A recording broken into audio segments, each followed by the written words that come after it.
नमस्कार दोस्तों, my self Seema Singh. I hope आप सब बढ़िया होंगे। आज जो हमारा टॉपिक रहेगा वो रहेगा विटामिन B2 राइबोफ्लेविन। जो इससे पहले वाली वीडियोस थी उसमें हमने देखा था कि जो विटामिन B1 थायमिन क्या होता है, और आज हम देखेंगे विटामिन B2 राइबोफ्लेविन क्या होता है। अगर विटामिन B2 राइबोफ्लेविन की हम बात करें तो इसके जो अन्य नाम है वो क्या है। इसको हम अन्य नाम लैक्टोफ्लेविन भी बोलते हैं। लैक्टोफ्लेविन, पेलाग्रा साइन विटामिन। इसमें जो होता है पेलाग्रा के साइन दिखने लगते हैं। अगर विटामिन B2 हमारे फूड में नहीं होगा तो हमको पेलाग्रा के साइन देखने को मिलेंगे। पेलाग्रा साइन विटामिन, और हम इसको बोलते हैं विटामिन जी। विटामिन जी। और पेलाग्रा विदाउट पेलाग्रा। पेलाग्रा तो इसमें नहीं होता है, लेकिन पेलाग्रा के जो साइन होते हैं वो देखने को मिलते हैं, इसीलिए इसको हम पेलाग्रा विदाउट पेलाग्रा बोलते हैं। पेलाग्रा। जो विटामिन B2 है इसको विटामिन जी नाम जो दिया अमेरिकी वैज्ञानिकों ने दिया। जो अमेरिका के वैज्ञानिक थे उन्होंने इसको विटामिन जी नाम दिया। और विटामिन B2 नाम इसको ब्रिटिश वैज्ञानिकों ने दिया। ब्रिटिश वैज्ञानिकों ने।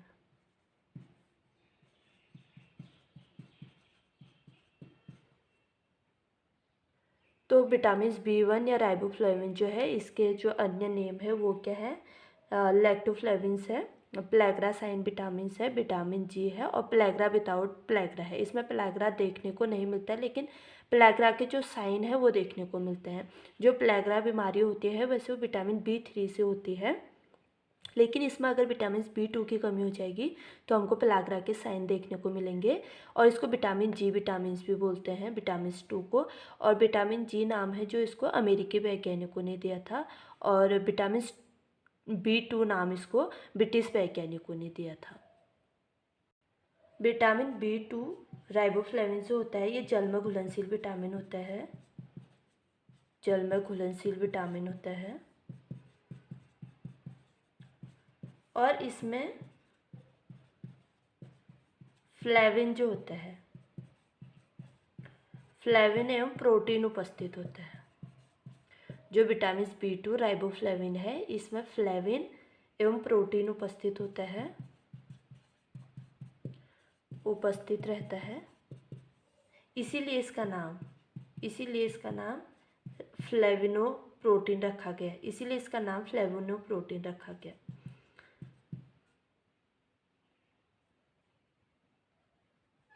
फ्लेवो प्रोटीन रखा गया। ठीक है। तो जो विटामिन B2 राइबोफ्लेविन होता है जल में पूरी तरह घुलनशील विटामिन होता है।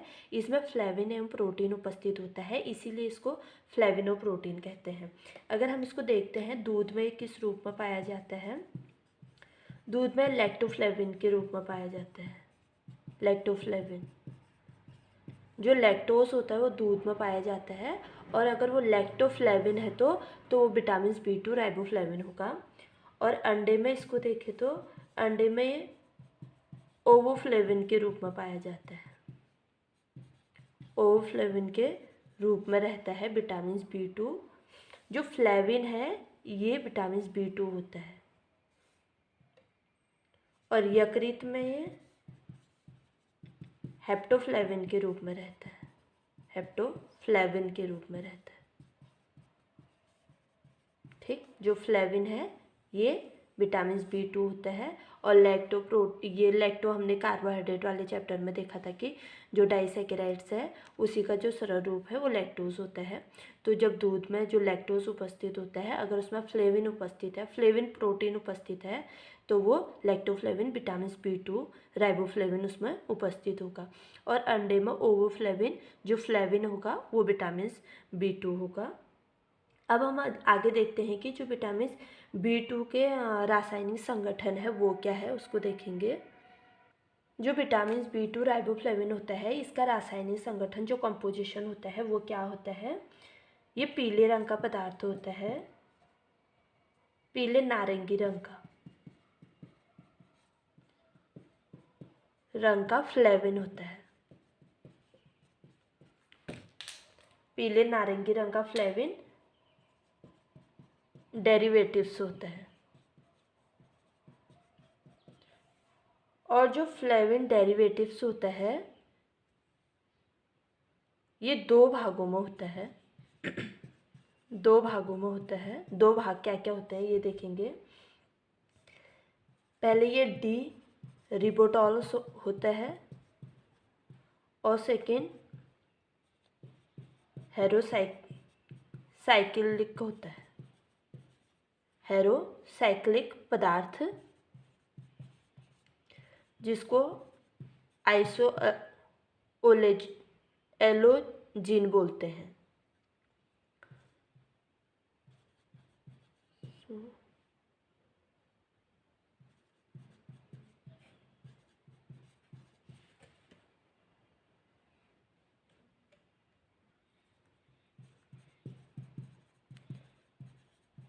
मिलकर बनता है। ठीक है, अगर हम विटामिन B2 राइबोफ्लेविन का कंपोजिशन देखें ये किससे बना है, तो ये पीले और नारंगी रंग का फ्लेविन डेरिवेटिव्स होता है। ये दो भागों में होता है। फर्स्ट भाग जो होता है इसका वो होता है डी रिबोटॉस और सेकंड भाग जो होता है वो होता है हेरोसाइक्लिक होता है। हेरोसाइक्लिक पदार्थ आइसोओलोजीन से मिलकर ये बना होता है। विटामिन B2 की प्राप्ति हमको कहाँ से होती है? विटामिन B2 ईस्ट खमीर से इसकी प्राप्ति होती है, मांस से प्राप्ति होती है, मछली से अच्छी मात्रा में हमको मिलता है, दूध और अनाजों से, दूध व अनाजों में भी अच्छी मात्रा में पाया जाता है विटामिन B2। और एनिमल जगत से हम इसको देखें, जंतुओं से ये हमको यकृत में मिलता है। जंतुओं के यकृत में ये सर्वाधिक रहता है, यकृत में अधिक मात्रा में रहता है।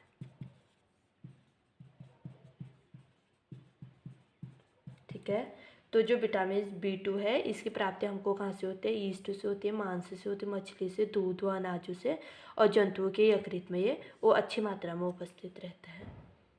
अब हम देखेंगे कि जो विटामिन B2 है उसके कार्य क्या क्या हैं हमारी बॉडी में, ये देखेंगे। विटामिन B2 के कार्य, ये शारीरिक विकास में सहायक होता है, हमारी ग्रोथ में सहायक होता है, शारीरिक विकास में सहायक, कोशिकाओं के ऑक्सीडेशन में भी ये सहायक होता है। ऑक्सीडेशन जो प्रोसेस होता है उसमें ये सहायक होता है। कार्बोहाइड्रेट, प्रोटीन, वसा के पाचन में सहायक होता है, वसा के चयापचय। हमने मेटाबॉलिज्म और चयापचय वाले चैप्टर में, मेटाबॉलिज्म वाला जो हमारा चैप्टर था उसमें देखा है कि चयापचय क्या होता है, कार्य करता है।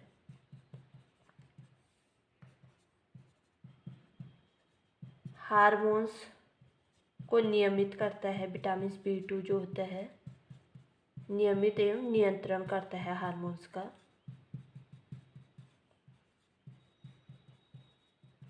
जो इंसुलिन हार्मोन, अगर हमारी बॉडी में विटामिन B2 की कमी हो जाती है, B2 की कमी हो जाती है तो इससे जो हमारा इंसुलिन हार्मोन होता है वो प्रभावित होता है। इंसुलिन कहाँ से निकलता है? इंसुलिन हमारी लैंगरहैंस की दीपिकाओं से निकलता है। तो जो विटामिन B2 की अगर हमारी बॉडी में कमी हो जाएगी तो जो हमारा इंसुलिन हार्मोन्स होगा इसकी जो हमारी बॉडी में इसकी कमी देखने को मिलेगी, इंसुलिन की कमी हो जाएगी हमारी बॉडी में। और आँखों के स्वास्थ्य के लिए विटामिन B2 जरूरी होता है, आँखों के उत्तम स्वास्थ्य के लिए विटामिन B2 की ज़रूरत होती है।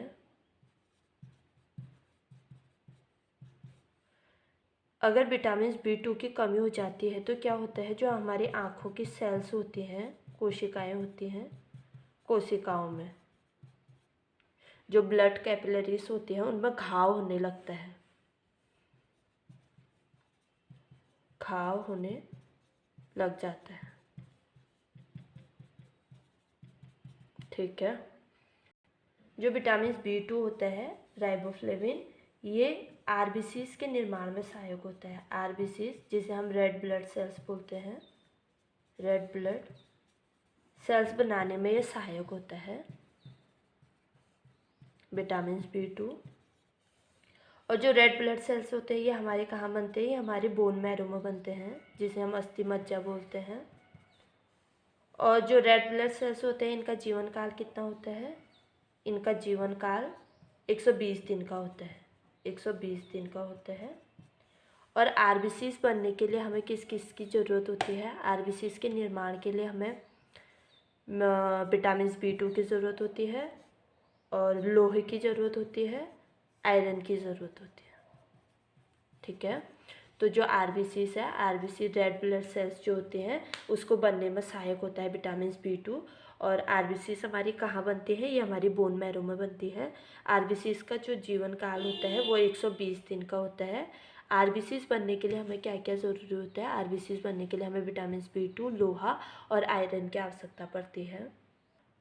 विटामिन B2 जो होता है ये त्वचा को स्वस्थ रखने में भी सहायक होता है, स्वस्थ रखने में सहायक होता है। ठीक है।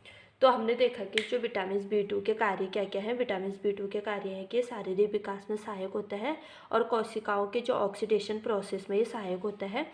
कार्बोहाइड्रेट, प्रोटीन, वसा के चयापचय में कार्य करता है। हार्मोन्स को नियमित एवं नियंत्रण करता है। अगर जब हमारी बॉडी में इंसुलिन हार्मोन्स की कमी हो जाती है, अगर विटामिन B2 की कमी होगी, अगर हमारी बॉडी में विटामिन B2 नहीं होगा तो हमें इंसुलिन हार्मोन्स की कमी देखने को मिलेगी।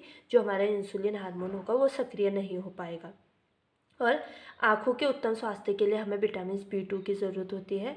जो आँखों की जो कोशिकाएं होती हैं उनमें घाव होने लगता है अगर विटामिन B2 की कमी हो जाती है तो। रेड ब्लड सेल्स के बनाने में सहायक होता है विटामिन B2 जो होता है। जो हमारी रेड ब्लड सेल्स जिन्हें हम आरबीसीज बोलते हैं उनके बनने में सहायक होता है। आरबीसीज हमारी कहाँ बनती है? आरबीसीज हमारी बोन मैरो में बनती है। और आरबीसीज का जो जीवन काल होता है वो 120 दिन का होता है। आरबीसीज बनने के लिए हमें किस किस की ज़रूरत होती है? विटामिन B2 की ज़रूरत होती है, लोहे की ज़रूरत होती है और आयरन की ज़रूरत होती है। और जो विटामिन B2 होता है ये हमारी त्वचा को स्वस्थ रखने में भी सहायक होता है। अब हम देखेंगे कि जो विटामिन B2 है अगर इसकी कमी हमारी बॉडी में हो जाएगी तो हमें क्या क्या रोग देखने को मिलेंगे, ये देखते हैं। विटामिन B2 की कमी से जो रोग होते हैं, विटामिन B2 की कमी जब हमारी बॉडी में हो जाएगी तो उसको हम क्या बोलते हैं? इसको अराइबोफ्लेविस बोलते हैं, अराइबोफ्लेविनोसिस बोलते हैं। राइबोफ्लेविन विटामिन B2 को बोलते हैं। अगर इसकी कमी हो जाती है, विटामिन B2 की कमी हो जाती है, B2 की कमी होती है तो इसको क्या बोलेंगे हम? राइबोफ्लेविनोसिस बोलेंगे। और इससे जो रोग देखने को मिलते हैं, विटामिन B2 की कमी से जो रोग देखने को मिलते हैं वो क्या क्या देखने को मिलता है? चिलोसिस हो जाता है।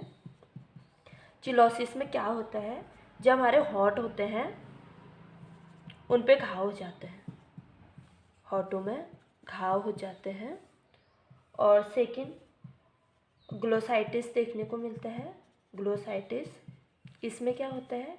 इसमें हमारे जीभ में घाव हो जाते हैं, जीभ में घाव हो जाएंगे और जो हमारी जीभ होगी वो लाल या काले रंग की हो जाएगी, काले रंग की हो जाती है, या तो वो लाल रंग की होगी या वो काले रंग की हो जाती है। और एग्युलर स्टमटाइटिस भी देखने को मिलता है हमको। एग्युलर स्टमटाइटिस क्या होता है? इससे जो हमारे गाल होते हैं उन पर घाव हो जाते हैं।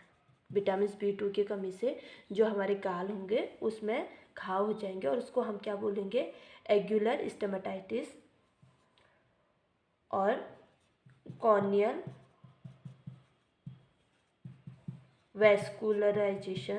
वैस्कुलराइजेशन इसमें क्या होगा? जो हमारी आँखें होंगी, आँखें लाल हो जाती हैं और सेल्स ज़्यादा हो जाती हैं। जो हमारी आँखें होती हैं उनमें जो रेड सेल्स होती हैं, जो हमारी खून की पतली पतली नलियाँ होती हैं, वो सेल्स जो होती हैं ज़्यादा मात्रा में, उनका पूरा एक जाल बनने लग जाता है हमारे आँखों में, और आँखों में खुजली देखने को मिलती है। आँखों में खुजली भी होती है और चुभन महसूस होने लगती है, चुभन होती है। ठीक है, तो हमने देखा कि जो विटामिन B2 की कमी है, जिसे हम राइबोफ्लेविन बोलते हैं, इसके कमी से हमको इसकी कमी को हम क्या बोलेंगे, इसकी कमी को, विटामिन B2 की कमी को हम राइबोफ्लेविनोसिस बोलेंगे। और इससे हमको जो रोग देखने को मिलता है वो चिलोसिस देखने को मिलता है। चिलोसिस में क्या होता है, हमारे होठों में घाव हो जाते हैं। फिर ग्लोसाइटिस देखने को मिलता है। ग्लोसाइटिस में क्या होता है, हमारे जीभ में घाव और लाल और काले रंग के हो जाते हैं जीभ। फिर है एग्युलर स्टोमेटाइटिस, इसमें जो होता है हमारे गालों में घाव देखने को मिलता है। और कॉर्नियल वेस्कुलराइजेशन, इसमें जो होता है हमारी आँखें जो होती हैं उनमें जो सेल्स होती हैं वो ज़्यादा हो जाते हैं, जिससे हमारे आँखों में खुजली और चुभन होना स्टार्ट हो जाता है। तो आज हमने देखा है कि विटामिन B2 राइबोफ्लेविन्स क्या होता है। अगर आपको मेरी वीडियो पसंद आए तो please like share comment and subscribe करना ना भूलें। मिलते हैं अपने अगले वीडियो में, तब तक के लिए बाय।